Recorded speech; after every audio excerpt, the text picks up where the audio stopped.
Puji Tuhan, Bapak Ibu yang dikasihi oleh Tuhan, kita bersyukur buat kasih Tuhan, buat anugerah Tuhan di dalam setiap kehidupan kita. Pada saat hari ini kita akan kembali merenungkan kebenaran firman Tuhan. Firman Tuhan yang menjadi kekuatan bagi setiap kehidupan kita. Puji Tuhan, tema yang saya bagikan pada saat hari ini adalah Yesus adalah terang. Kita buka di dalam Injil Yohanes pasal yang ke-8 di ayat yang ke-12. Injil Yohanes pasal yang ke-8 di ayat yang ke-12. Saya akan bacakan untuk kita semua firman Tuhan. Maka Yesus berkata pula kepada orang banyak, katanya, "Akulah terang dunia, barang siapa mengikut aku, ia tidak akan berjalan dalam kegelapan, melainkan ia akan mempunyai terang hidup." Puji Tuhan, Bapak Ibu yang dikasihi oleh Tuhan, kita sudah membaca ayat kebenaran firman Tuhan. Di sana dikatakan Yesus dia menyampaikan kepada orang banyak ketika dia memberitakan kerajaan Allah, ketika dia memperkenalkan dirinya kepada orang-orang yang ada di sekitarnya, kepada orang yang berbondong-bondong mengikut dia. Dia memperkenalkan dirinya sebagai terang dunia. Dunia ini secara mata jasmani memang terang, tetapi secara rohani dunia ini penuh dengan kegelapan. Dunia ini penuh dengan dosa, ada banyak kejahatan yang ada di sekeliling kita. Makanya firman Tuhan menjelaskan bahwa dunia yang ada saat hari ini adalah dunia yang penuh dengan kegelapan secara rohani. Dunia yang gelap membutuhkan terang. Dunia yang gelap membutuhkan terang, dan di sana dikatakan Yesus memperkenalkan dirinya sebagai terang. Berarti bahwa dunia yang gelap ini membutuhkan terang. Terang itu sumbernya dari mana? Yaitu terang Kristus sendiri. Adapun terang sejati itu adalah Tuhan Yesus Kristus. Dia adalah terang sejati yang menerangi semuanya. Bapak Ibu yang dikasihi oleh Tuhan, pernyataan Yesus sebagai terang dunia ini menunjukkan bahwa dunia ini gelap. Gelap berhubungan dengan bahaya, ketidaknyamanan, dan ketakutan. Ada banyak bahaya, ada banyak ketakutan yang kita bisa rasakan. Ada banyak ketidaknyamanan, ada banyak kekhawatiran yang ada dalam dunia ini. Karena memang situasi yang gelap, saya yakin dan percaya ketika Bapak Ibu ditempatkan pada suatu ruangan dan tidak ada sedikit pun cahaya, yang terjadi adalah merasa takut, merasa khawatir, merasa cemas. Karena apa? Kita tidak bisa melihat sekeliling kita. Apakah di depan ada tembok? Apakah di samping kita ada benda-benda tajam? Kita nggak bisa melihat. Karena apa? Semuanya gelap. Ini yang terjadi ketika kita dalam kegelapan. Dan firman Tuhan menjelaskan bahwa dunia ini penuh dengan kegelapan, penuh dengan ketakutan. Kegelapan itu identik dengan takut, khawatir, rasa cemas, tidak ada kenyamanan, kita tidak ada damai sejahtera. Supaya kita merasakan tenang, kita membutuhkan satu titik terang. Supaya kita merasakan rasa sukacita, rasa tenang dalam hati, kita membutuhkan terang. Dan terang itu dikatakan hanya ada di dalam Yesus.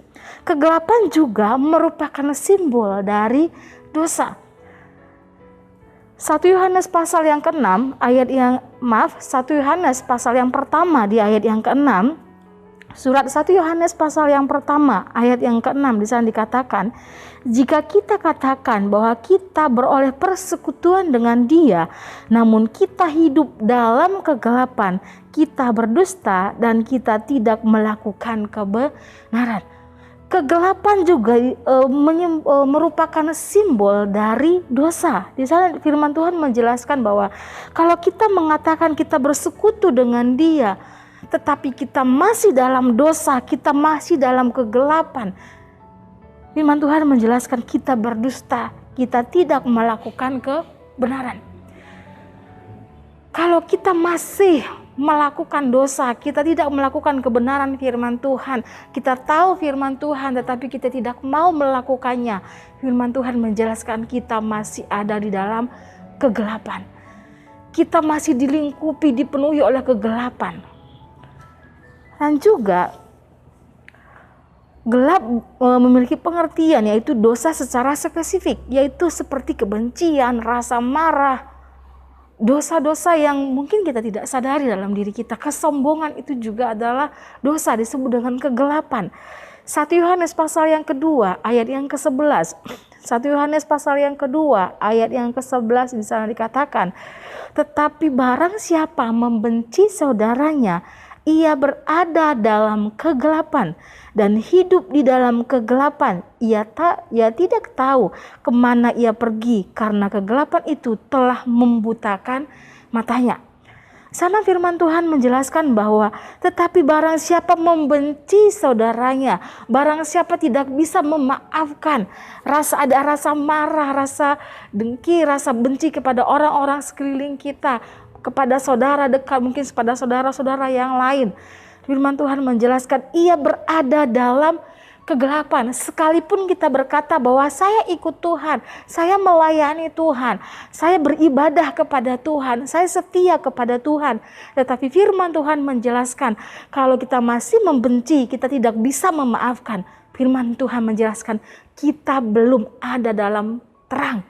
Kita masih dalam kegelapan dan hidup dalam kegelapan, kata firman Tuhan. Ia tidak tahu ia pergi kemana karena kegelapan itu telah membutakan matanya.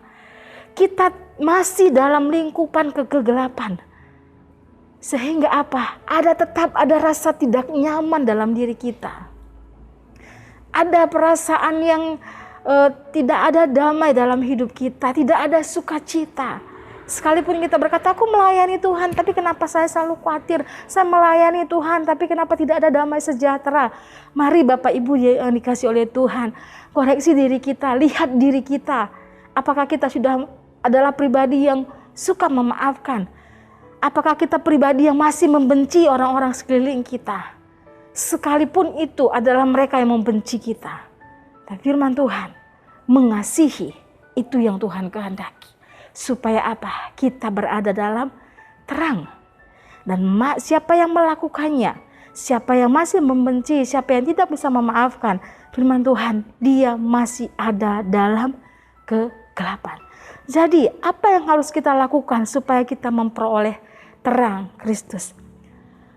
Kita tahu dunia ini penuh dengan kegelapan, ada banyak kejahatan, ada banyak hal yang terjadi di hadapan kita. Dunia ini bukan tempat yang nyaman bagi kita. Dunia ini bukan tempat yang penuh sukacita, tidak. Dunia ini ada banyak air mata, ada banyak tangisan, ada banyak kekhawatiran, ada banyak ketakutan. Karena apa? Memang dunia ini gelap.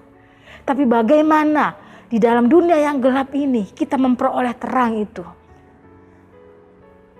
Di ayat kita kembali dalam Yohanes tadi, di ayat yang ke-12 jelas di sana katakan, maka Yesus berkata pula kepada orang banyak, katanya, akulah terang, akulah terang dunia. Barang siapa mengikut aku, ia tidak akan berjalan dalam kegelapan. Yang harus kita lakukan adalah mengikut Yesus. Setia mengikut Yesus. Setia mengikut akan Tuhan. Barang siapa mengikut aku, di sini menggunakan kata ikut menunjukkan hubungan yang dekat dan ketaatan. Bukan hanya sekedar ikut atau bukan hanya sekedar ikut-ikutan, tetapi ikut dan taat akan kebenaran firman Tuhan. Ikut Tuhan dan juga taat akan peraturannya Tuhan. Jadi ikut Yesus memiliki pengertian bahwa dekat dengan Yesus dan taat kepada Yesus. Ikut Tuhan dan juga melakukan kebenarannya. Melayani Tuhan, mengiring Tuhan, berarti juga melakukan kebenaran firman Tuhan. Bapak Ibu yang diberkati oleh Tuhan, firman Tuhan menjelaskan kalau kita mengikut Tuhan, ikut Tuhan dengan taat, ikut Tuhan dengan setia, melakukan kebenaran firman Tuhan, melakukan kehendak Tuhan, firman Tuhan, kita berada dalam terang.